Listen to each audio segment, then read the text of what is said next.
گفتگو کرتے ہیں جی ہم عزت دینے کے حوالے سے کہ بیسیکلی عزت ہے کیا. سب سے پہلے تو ہم یہ چیز سمجھیں گے کہ عزت کہتے کس کو ہیں.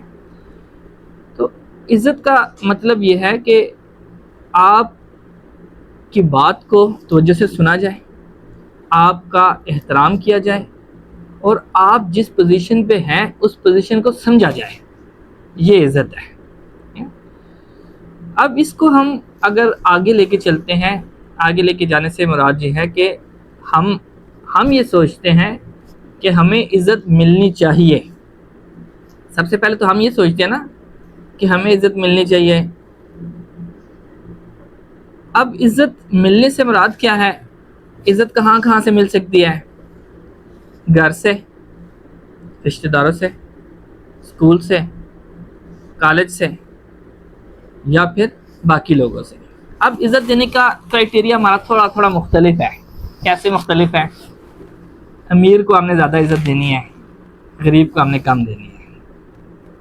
جو امیر ہوگا وہ ہمارے سر کا تاج ہو جائے گا، جو غریب ہو جائے گا. میں نے ایک جملہ سنا اپنے ایک عزیز سے، انہوں نے کہا یہ جو غریب رشتہ دار ہوتے ہیں نا، ان کو شادیوں پہ اس لیے بلایا جاتا ہے کہ تاکہ یہ چھوٹے چھوٹے کام کر لیں.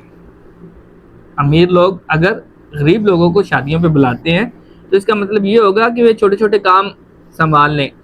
کچھ جگہوں پہ تو ایسا ہوتا ہے، آپ نے دیکھا ہوگا کہ شادیوں پہ یا پھر دعا کچھ ہوتا ہے تو کھانا تقسیم کرنے کے لیے ایک شخص کو بٹھایا جاتا ہے کہ آپ دیگ پہ بیٹھیں اور آپ نظام چلائیں.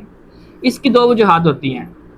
ایک تو یہ وجہ ہوتی ہے کہ وہ واقعتاً وہ بندہ اتنا ماہر ہوتا ہے کہ وہ تقسیم کرنے کا ماہر ہوتا ہے، وہ کھانا اس طرح تقسیم کرتا ہے کہ خاندان کی عزت قائم رہتی ہے. اور بعض کا ایسا بھی ہوتا ہے کہ یار میں دیکھ پہ بیٹھوں گا اچھا نہیں لگے گا، کیوں نہ اس کو بٹھا دیا جائے. لیکن اگر آپ کو لگتا ہے کہ آپ کو رسپیکٹ کے طور پر بٹھایا گیا ہے تو پھر یہ عزت کے زمرے میں آئے گا، عزت میں آئے گا. تو سب سے پہلے ہم نے کیا کرنا ہے کہ ہم نے عزت دینی ہے.